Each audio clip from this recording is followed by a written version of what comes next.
Ophelia Lennox.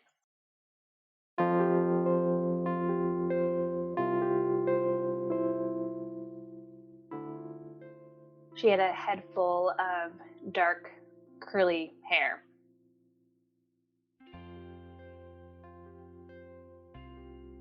Welcome to Still a Part of Us, a place where moms and dads share the story of their child who was stillborn or who died in infancy. I'm Winter. And I'm Lee. We are grateful you joined us today. Please note that this is a story of loss and has triggers. Thanks to our lost parents who are willing to be vulnerable and share their children with us. If you're listening to this podcast, just know that on our YouTube channel there are pictures and videos that are related to the stories that are being shared. Subscribe and share it with a friend that might need it and tell them to subscribe. Why? Because people need to know that even though our babies are no longer with us, they're still a part of us.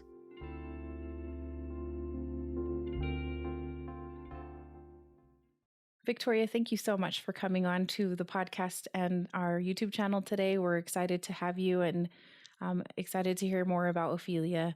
I wanted to say I love her middle name. It's just so cute. I'm excited to meet her a little bit more. So as we get started, can you tell us a little bit about yourself? Where are you guys located? What does your family look like? And what do you do on a day-to-day basis? Sure. Well, thanks so much for having me. So I am married. My husband's name is Stephen. We've been married for 6 years. We actually went to the same high school, but we're not high school sweethearts. We reconnected after we both had moved back to the area we grew up. We're working together in a hotel. And then about a year into being married, we moved from upstate New York, where we grew up, to Brooklyn, where I manage weddings at a boutique hotel in Brooklyn. Wow. And my husband works in like food and beverage, and currently works in the tea industry. Oh, wow. Yeah.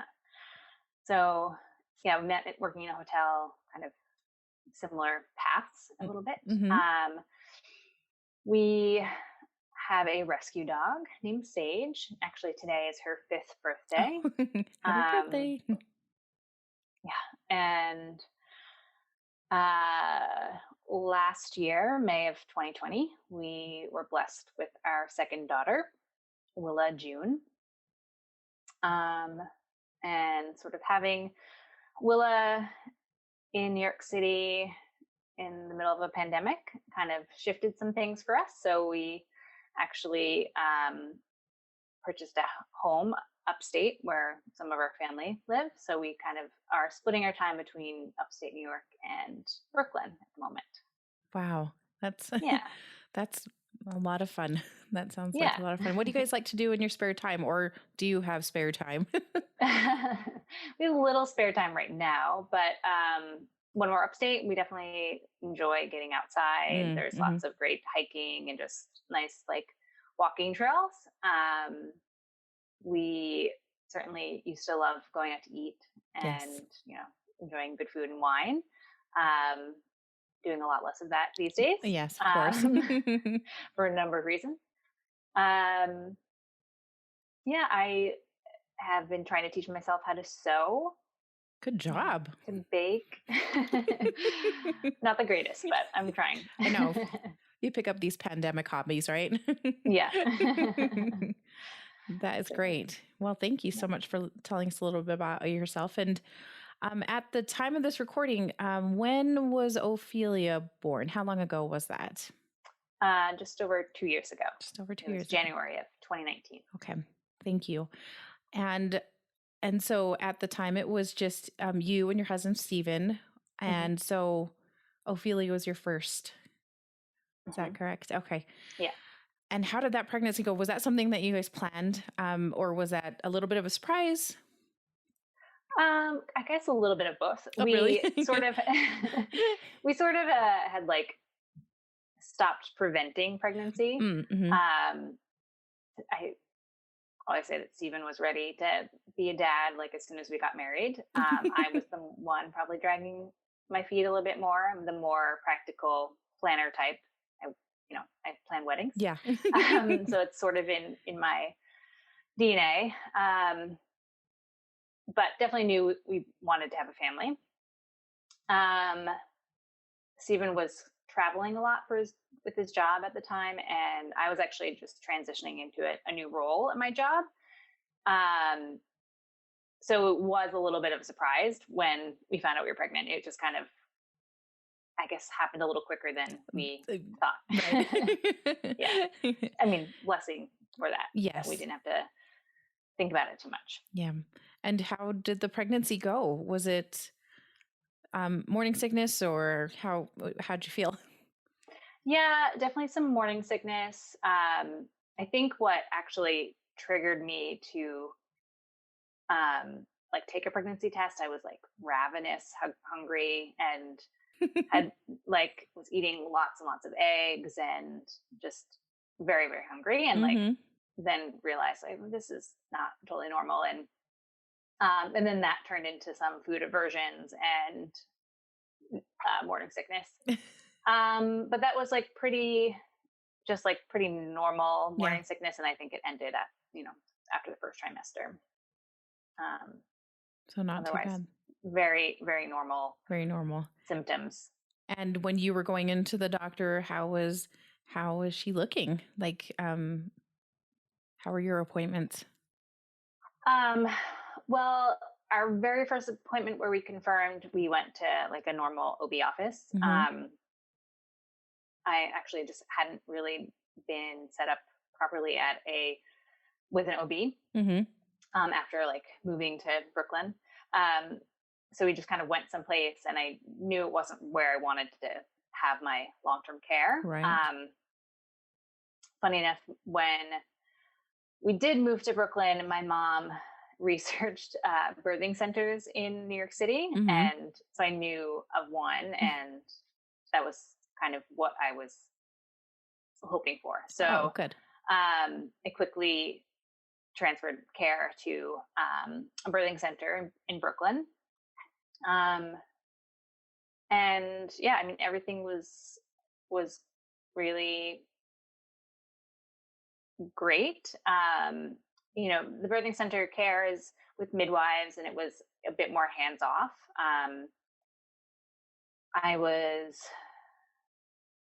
I think, the only ultrasound I got was at 20 weeks, and everything was measuring fine, and she was looking active and,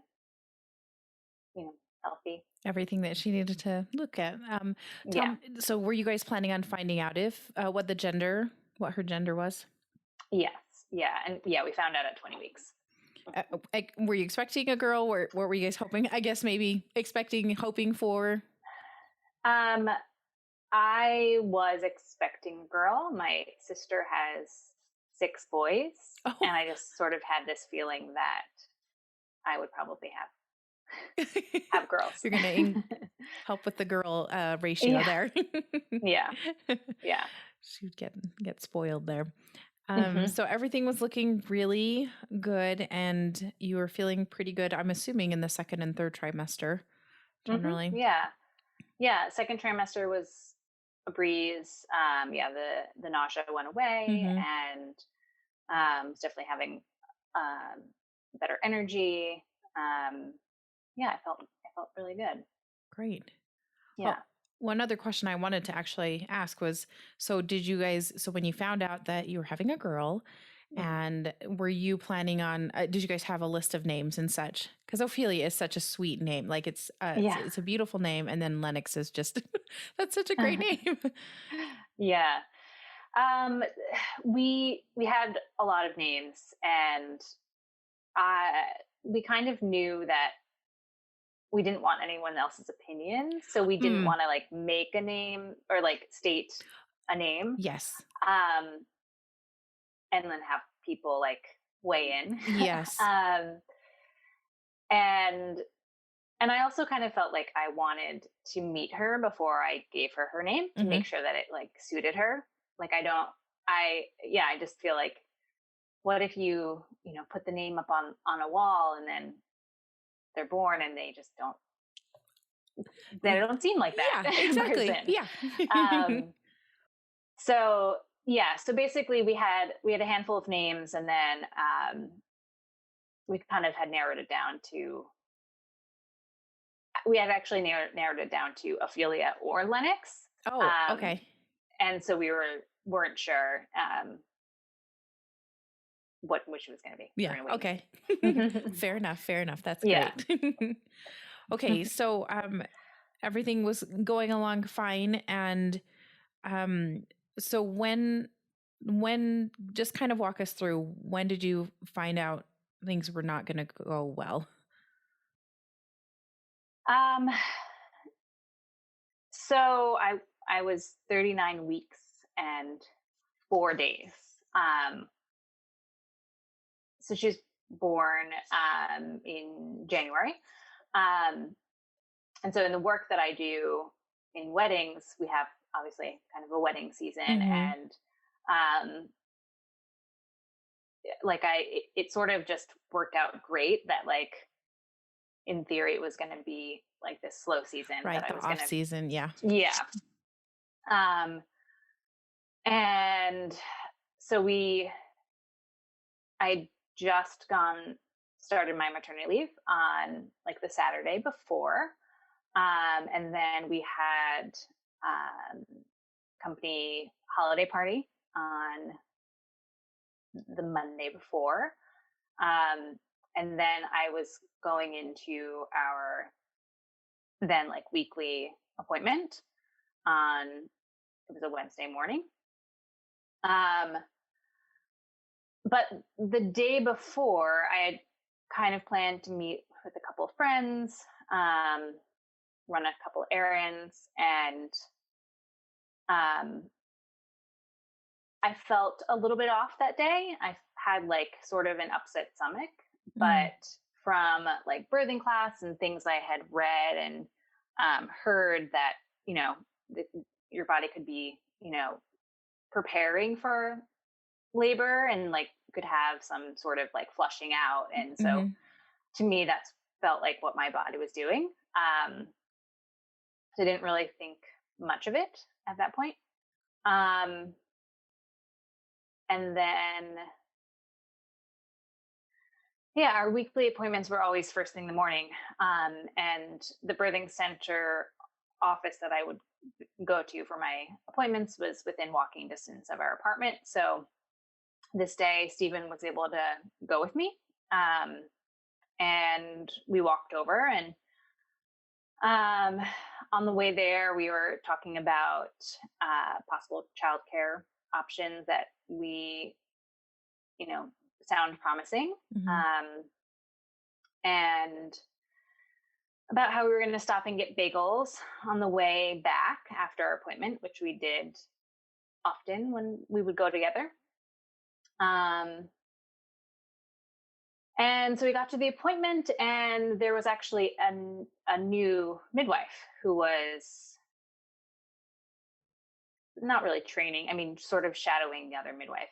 It was her first day at the clinic, or at the center. And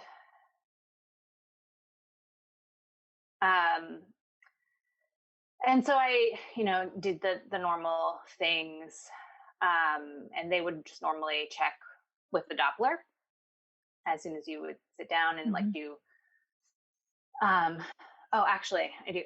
They would check your vitals before you would get a physical check. And I had actually lost a pound since the previous week, which was kind of weird. And then my blood pressure was like really low,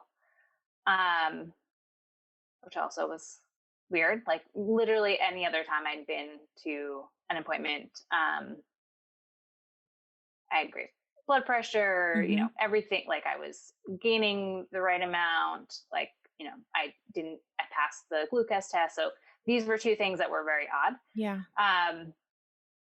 And then I sat down, and so this new midwife starts to use the Doppler and is like searching around to try to find her heartbeat and can't find it.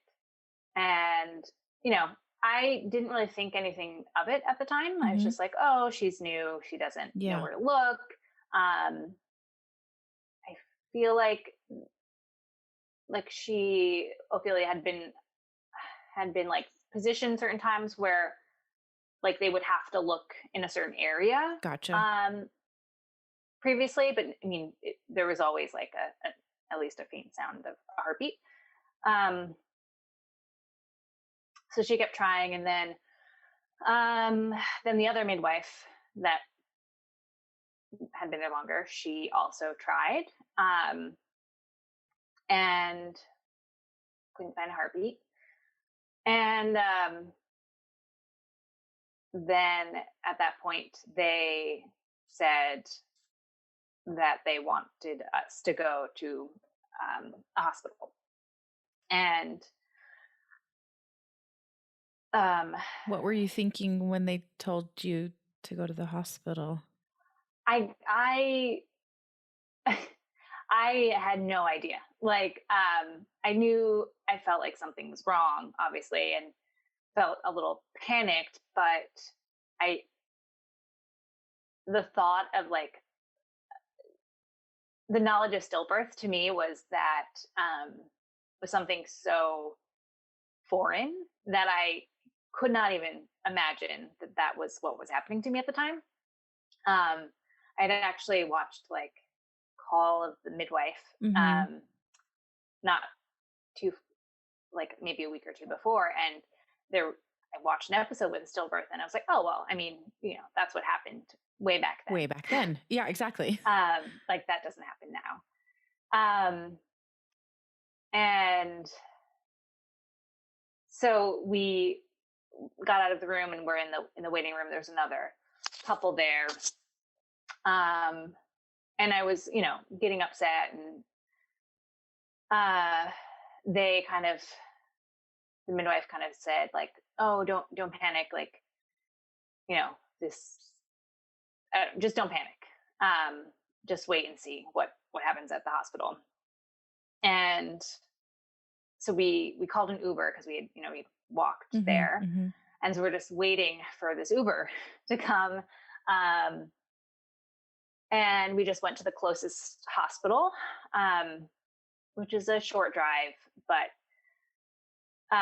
unfortunately is not a very great hospital in Brooklyn. There's some, really great hospitals in New York City, but there are some really not great places as well. And this place is notoriously not well known for its care. Yes. Okay. So we go there and had to go through like the emergency area, and I believe that the midwife had called over, and so they just sent us up to labor and delivery. And we had to wait and like fill out paperwork before we got into a room. And at that point, I think I texted my mom, and she immediately called me, and I just told her what had happened, but like that we were at the hospital and getting checked out. And I think she probably left work at that point and started driving to us, I think right away. She lives like about 2 hours away. So then we sort of got, I guess, admitted, or not admitted. We got into like a triage room, where they brought an ultrasound in, and where they confirmed that there was no heartbeat. And it was this male doctor that sat next to me, and confirmed it.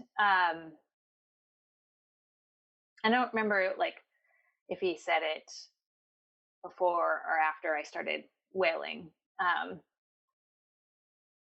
I mean, it was just like this sort of thing that sort of just took over me. Like I don't know that I've ever, like, the word wailing is just, It's so perfect for it yeah. describes it perfectly. I know what you're talking about. Yeah, It like, just it's is. just more than like tears. It's just Yes. like your whole body Yeah. just expressing. Yeah. And but at some point he said, you know, this is more common than you think. Which, I mean, I don't know if he was trying to be comforting or what it was, but it wasn't comforting. Yeah. And he gave us, they gave us some time, Stephen and I, some time alone, and you know, we just cried and hugged. And I remember like they're looking at a clock on the wall and just feeling this sort of like out of body feeling of like, is this real? Like, is that the real time that I'm looking at? Like, is this the reality? Is this reality? It like didn't feel real in that time.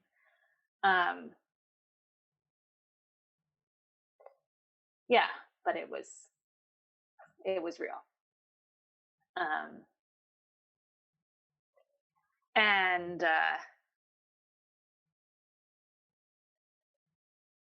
yeah.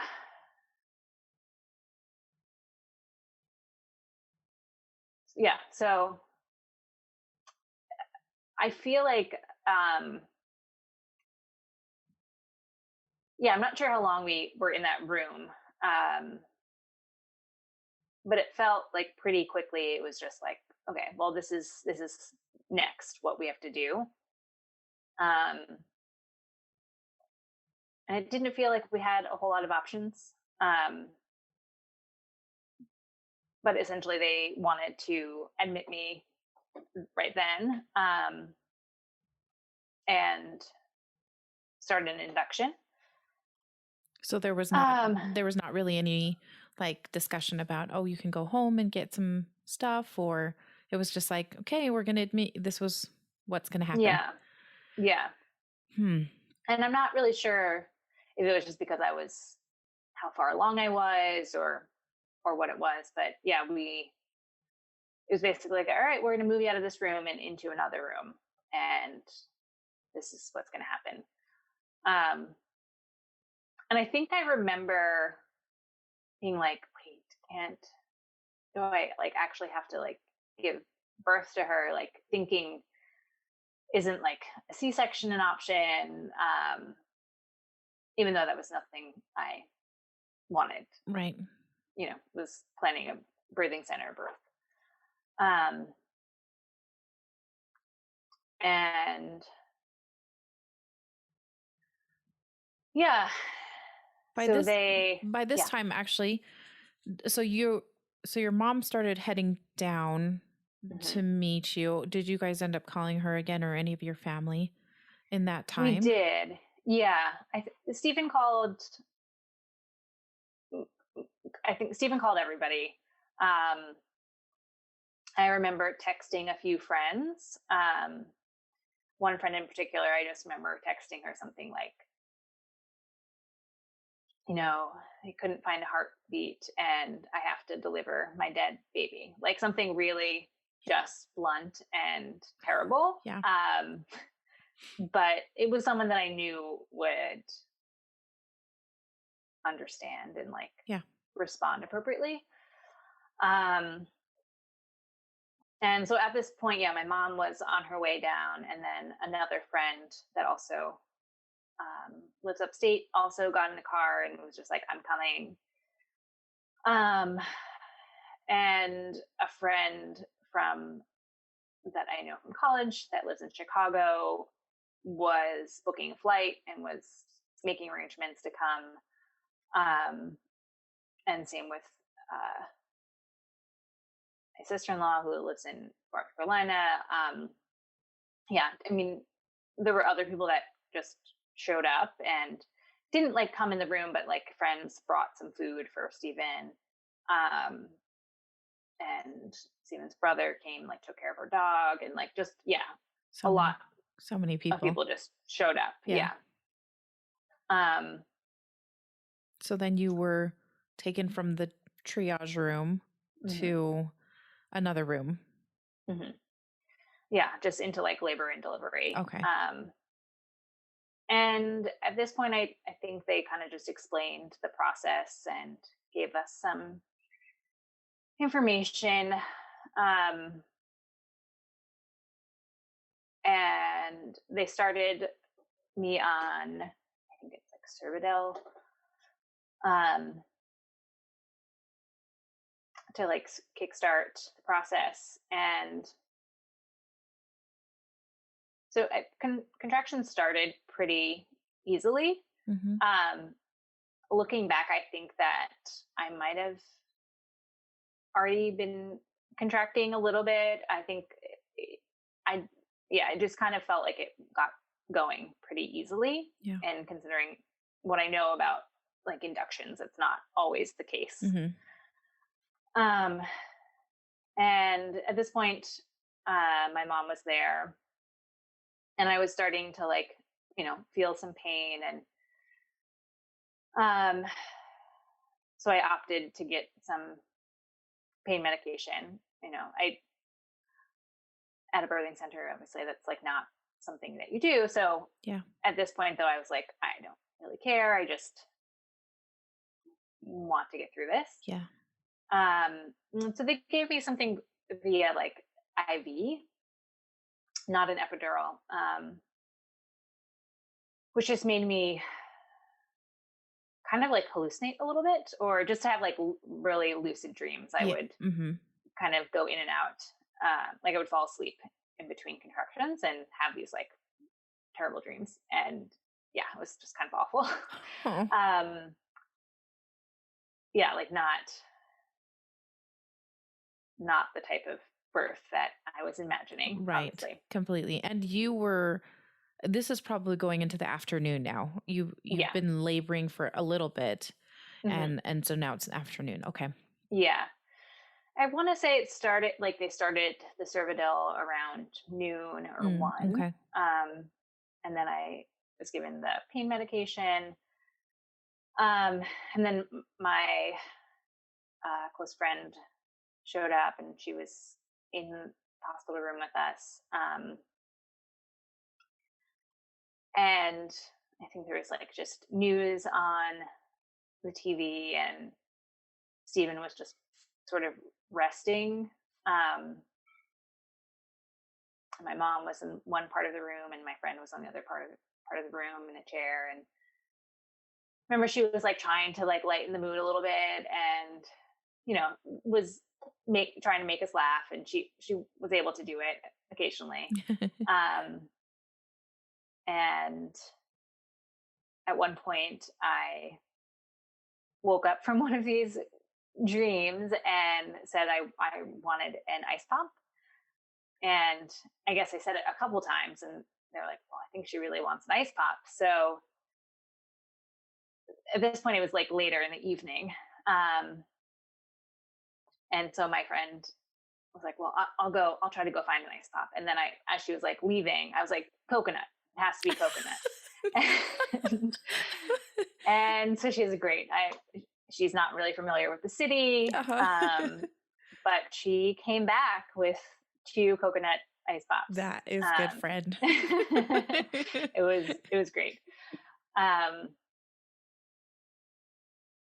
Yeah, and so things progressed pretty quickly.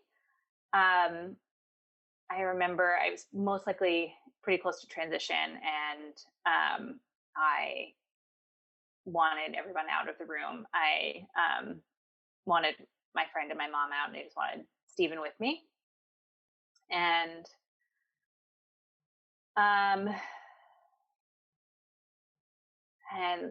I actually really don't remember any of the nurses or doctors. They were all pretty unimpressive or not memorable. Yeah. Okay. Except for one that came in and like in the afternoon and was just sort of trying to be comforting, but wasn't. I don't know. I think I was just very very much in shock, obviously, and angry, and nothing that anyone was saying felt sincere, or Yeah. I wanted to just be left alone, essentially. Yeah. And yeah, so things, I in retrospect, things went fairly quickly. So we started probably around noon one, and Ophelia was born just before midnight. Mm. And I just remember like pushing and saying, like, I can't do this. I don't know how long I pushed, but just remember like telling Stephen, like, I can't do this. It's just too sad. Like, how do I push out a baby that's not alive? And I think that I think that the nurse and the doctor at that point were feeling the emotion at that point too. Like, they were also sad.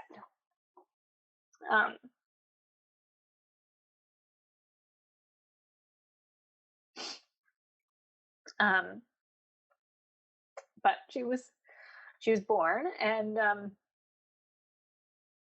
remember they didn't like give her to me right away, and I was like, oh, is there something wrong?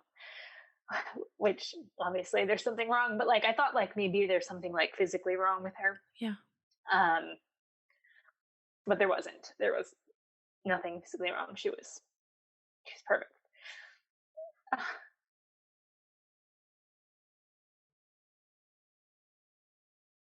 But they wrapped her up and put a hat on her, and they gave her to me. And that's when I said, she's Ophelia. And the names were, we had narrowed it down to Ophelia or Lennox. And Ophelia was Stephen's first choice, and Lennox was my first choice. And it just felt right to name her Ophelia. And yeah, it just was fitting for her. And how big was she when she was born? 6 pounds 14 ounces. Oh, and how long was she? Actually, I don't remember. Like I didn't like record it myself anywhere. I'm not sure it's on her birth certificate, but yeah, it's not something I have at the top of my head. And she had a head of dark hair, lots of hair. Sounded like. Yes. Yeah, I remember like peeking underneath her hat, and it was very curly and dark,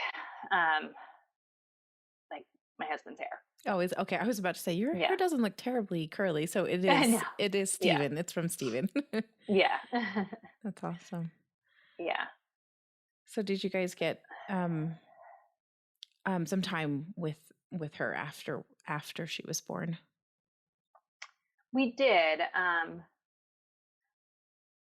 Not very much.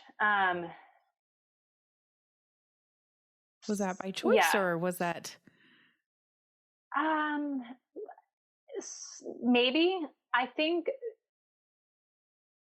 partly, yes, our choice, and partly I felt like the hospital was ill-equipped a little bit.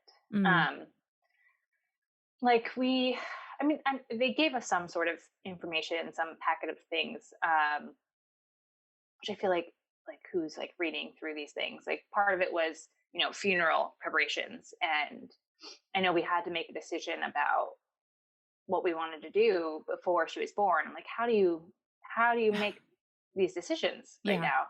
now? And they didn't have a cuddle cot or anything like that. And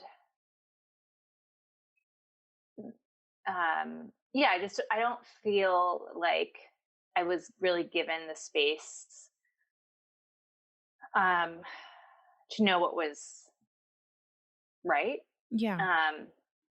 So not even any kind of input from nurses or anything to like, this is what to expect, and these are some things that we've done, or nothing. No, Oh, nothing. No. Um, yeah, so I held her. I invited my mom to come into the room. mm-hmm. And for some reason, I didn't want my friend who was there.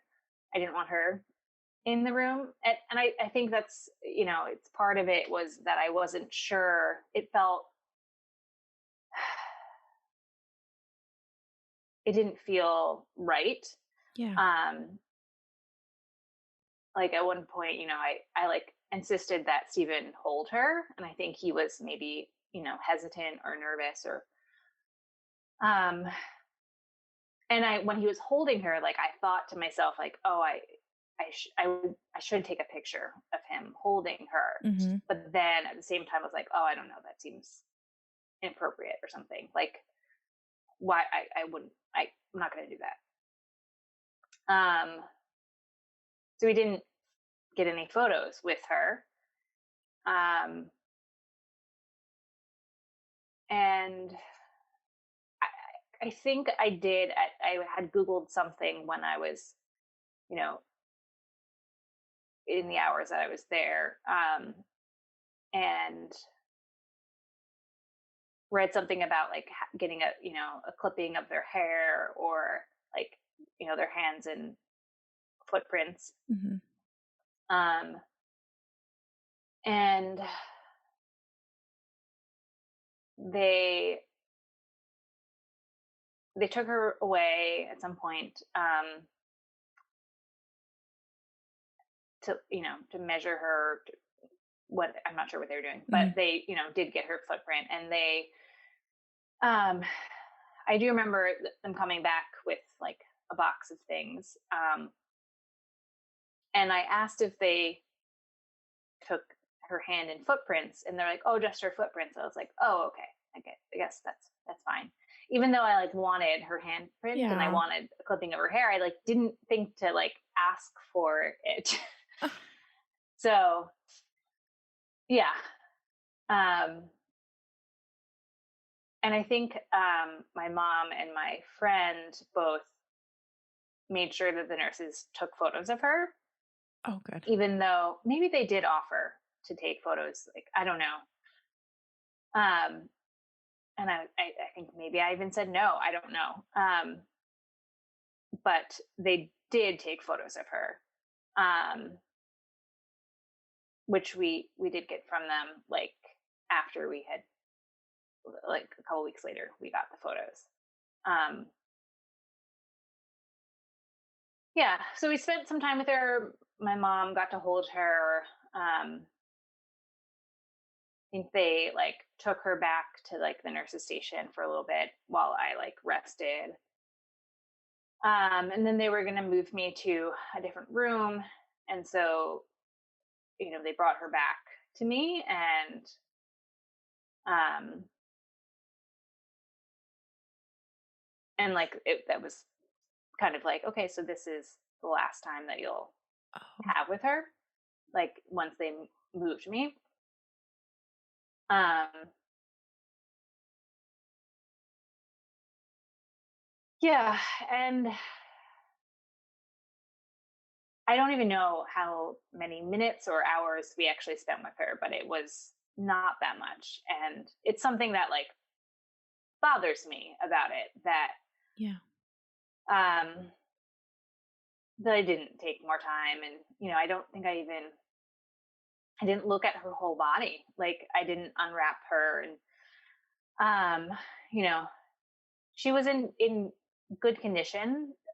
You know, from now understanding what stillbirth and all of that, like there were no visible tears on her skin, or at least what I could see. Yeah, so just, yeah, it's this part that I like kind of beat myself up a little bit. Yeah. Yeah. It is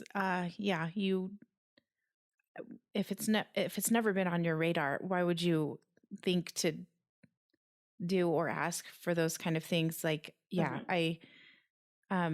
so as much as you, like you said, beat yourself up about that kind of stuff, it's like, how would you know? How would you know? Yeah. Yeah. And they didn't have like, I know that some hospitals are, have the now I lay me down to sleep people like on call. Yeah. Yeah. So there just wasn't any of those resources, right. Unfortunately.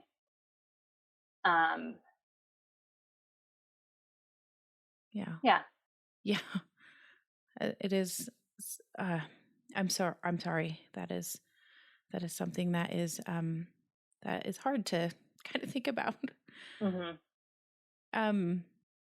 So your mom got to see Ophelia, and your friend did not. Your husband did, and so it was you. It was basically you three that got to meet Ophelia. Yeah, that's good. Were you? So then, before they transferred you to the next floor or the next wherever you were headed to, did you guys just say goodbye and then hand her back? Is that kind of basically how it went? Yeah, how are you feeling about that? Yeah. I mean, when I first told her, I just remember like just sort of just apologizing to her and just feeling like,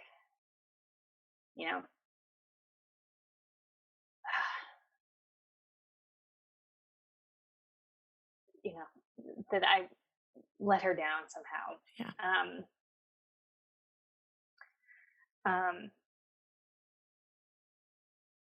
But I do think that like, I don't know that I would have wanted hours and hours or days, even.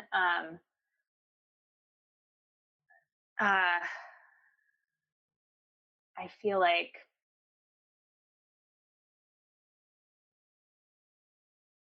I knew she wasn't with us. Right. Yeah. So, and I also was, like I said, Stephen was very much ready to be a mom or to be a dad. For me, it was something that, I knew in theory I wanted, but I didn't ever feel, even during my pregnancy, I didn't feel like this like overwhelming mothering quality. Really until close to the end. I was in like a prenatal yoga class, and then it finally like kind of like hit me that I was becoming a mother, and so then for this to happen, it felt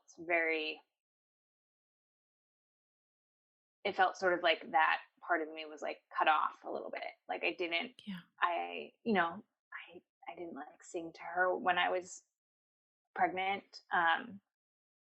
And so I like didn't like sing a song to her. I don't know. There's just, it felt very much like an end, while we were there in the hospital room. And yeah, I think we just sort of said our goodbyes, and I wanted to leave. I wanted to kind of put it behind me. Not, that sounds really cold, but no, but like it's it's a horrible experience, and Yeah. it's Yeah. hard. It's so hard. So yes, I get what you're saying. It does sound cold, but at the same time, I get it. I totally get where you're coming from. Yeah. Um, uh, and she was born after right close to midnight, and you were. I'm assuming you guys kind of stayed the night because, and she was in and out. So when did you say goodbye to her, and then did they discharge you that same like that the next day? Yeah, they did discharge us the next day.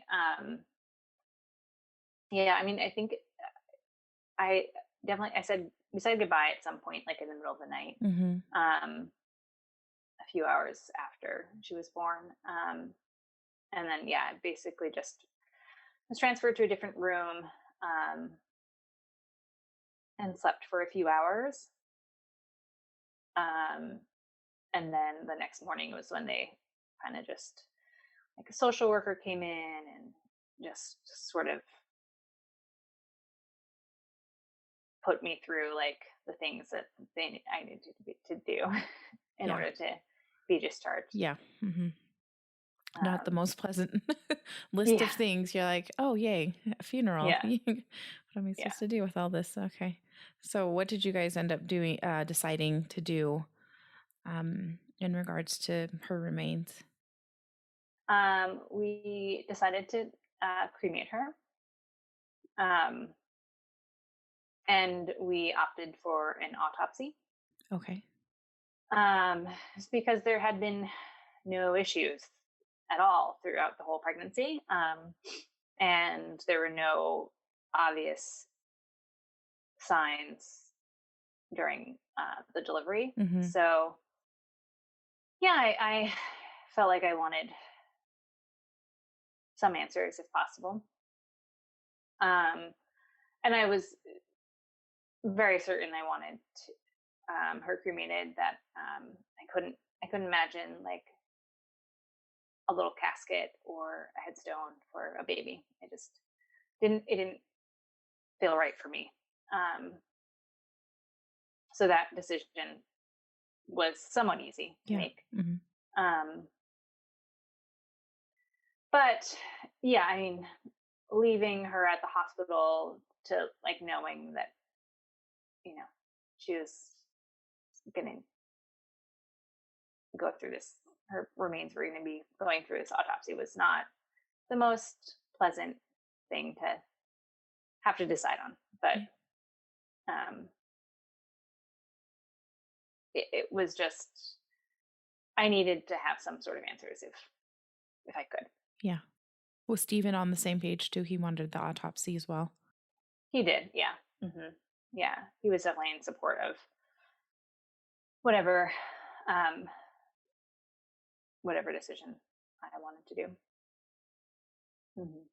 And so, when you guys got discharged, then you ended up, did you get her remained shortly after? Was that kind of a long process? I'm just unfamiliar with how that goes from in different Um, states. yeah, it was not that long. Stephen handled most of that with his sister and my friend that came in from Chicago. They like went to the funeral home and all of that. I think it was maybe less than a week that they were able to um, pick up her body, or I'm not sure if they was delivered. I really didn't. I Yeah. could not be a part of it. Yeah. Mm-hmm. It just didn't have the. I was able to make the decision about that, and then after that, I couldn't do it. And I think I think for me, like the having her cremated kind of gave us more time to like process a little bit Mm. and to decide what we wanted to do. I think like, having to plan a funeral is, you kind of have to make those decisions really quickly. Right. And that just felt like paralyzing to have to make more decisions like that. So, yeah, for me, that was a little bit easier at Yeah. that stage. Right. Okay. So so as you said, it kind of gave you a little bit of time to, Mm-hmm. if you wanted to do some sort of funeral or memorial service, you could, and do that the way you wanted to without being rushed. So Yeah. did you guys end up doing a funeral or a memorial service for her? We did. We did a memorial service a couple months after. Mm-hmm. Yeah, and it did take a little bit. It took a while to actually get her ashes. Mm-hmm. And Stephen actually got this really beautiful urn from his boss. Mentioned he works in tea, and they got this beautiful like piece of pottery essentially from Japan, and I don't even know it's like meant to be an urn, but it's like perfect. It's like a small little urn. Yeah, so we that part of it took a while, and I don't think I just wasn't ready to do anything. And so we just sort of took our time, and then a couple months later decided to invite family and friends, and had a really lovely memorial. Jacob Reese Beach out in Queens. The ocean is just very important to both Stephen and I, and yeah, it was just a very cloudy day. It was actually a cloudy day cloudy and rainy when we left the hospital, and then was cloudy and rainy on the day of her memorial. So, but it was lovely. We had some family play some music, and we released lanterns and just did a few other things. And yeah, I was able to take the time to think about what I wanted to do and how to do it. Yeah. I know it feels so rushed, because we had a funeral, and it was, it was rushed. It felt so. It's actually really smart to do that a little bit later. Mm-hmm. So, can you did you guys get the autopsy results back? I'm assuming several months later, because autopsies are not quick. No, yeah.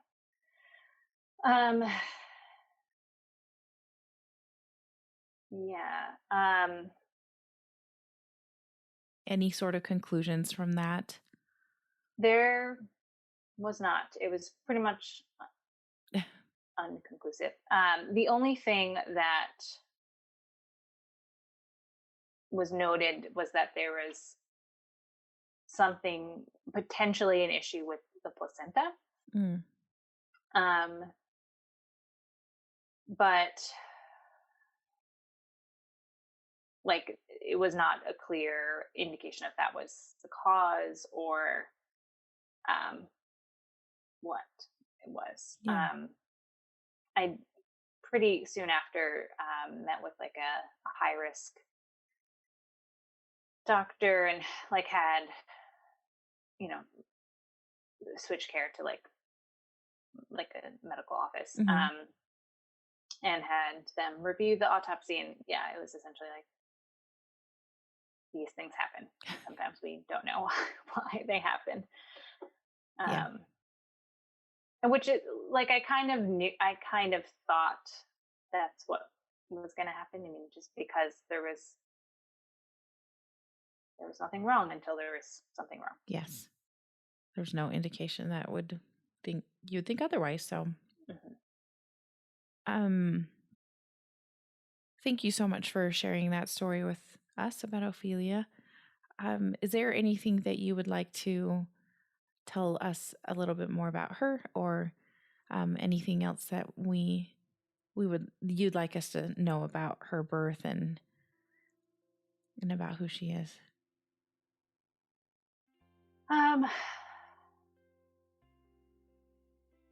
That she actually made me a mother. As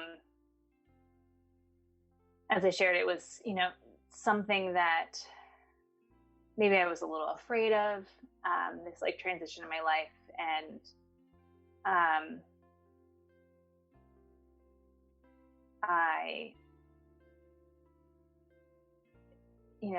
pregnancy kind of was relatively, easy, but kind of this like foreign thing that happened. But her life like transformed me and has, forever changed me. Perfect. For the better. For the better. Perfect. Thank you so much, Victoria. That was beautiful. Thank you.